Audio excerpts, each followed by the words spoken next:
decide who goes next. Mickey Shealy, Minister Commissioner from Dalton. We got to say that a lot at the General Assembly. It was Minister Commissioner from Cherokee Presbytery. And I resonate a lot with what George said earlier about the Corinthian church, because I really kind of experienced that, I guess, in Minneapolis at the General Assembly. It was just this, we almost said, hurt and pain, deep fracture was very apparent.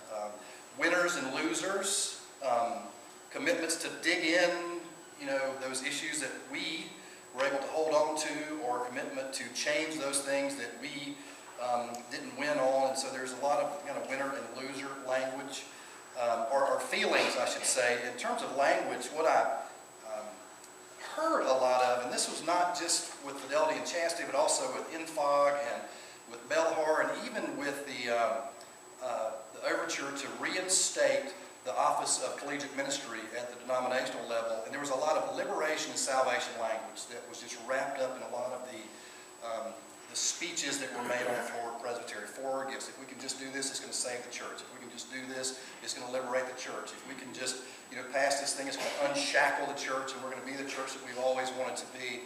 I spoke on the floor against INFOG because I just had really been worn down by all the liberation and salvation language. Because I don't believe, and we're not talking about INFOG, but polity's not going to change the church.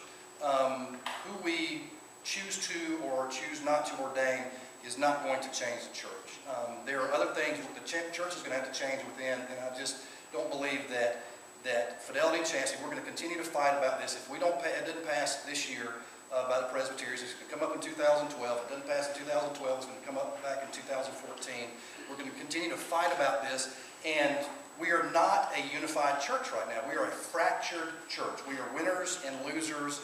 It's our side versus their side. I mean, there are the sides right now are angling towards the 2012 assembly on trying to pass what didn't pass, or trying to overturn what was passed at the 2010 assembly. And I just want to read something from Joe Small. And Joe is the director of theology and worship in Louisville. And this is what he said.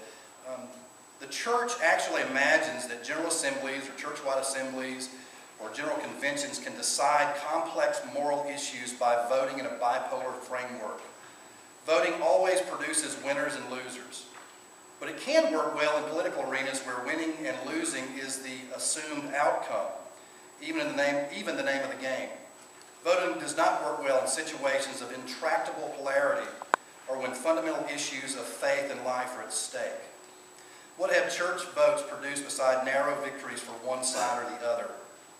Voting in assemblies is an ecclesial landscape littered with more legislative maneuvers, invocation of parliamentary rules, judicial appeals, trials in church courts, and the departure of members, ministers, and entire congregations. And I think that speaks exactly to where we are right now. It was an exercise in parliamentary procedure and political maneuvering at the assembly. My concern is this: we spent more time talking about issues of human sexuality. We spent almost no time at all talking about essential tenets of the church. I think our Christology is eroding. Jesus has become a negotiable.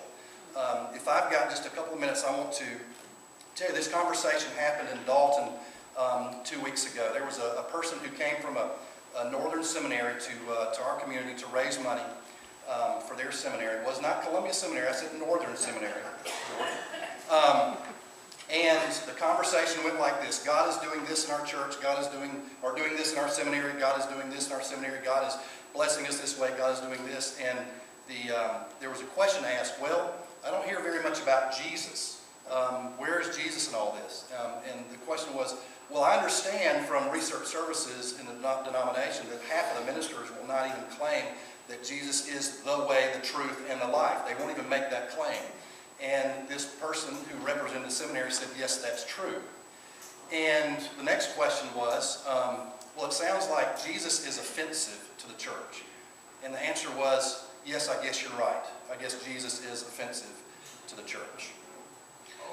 until we figure out the Jesus question of who Jesus is and what Jesus came to do, we're going to argue about issues of human sexuality until Jesus comes back. And it's not going to unify the church. It's going to continue to fracture the church. Our unity is not in our diversity. It's not in our service. It's not in our mission, although those are good things. Our unity is in our theology, which we are refusing to claim these days. And I think until we decide who Jesus is, until we answer the Jesus question, none of the rest of this is going to get solved.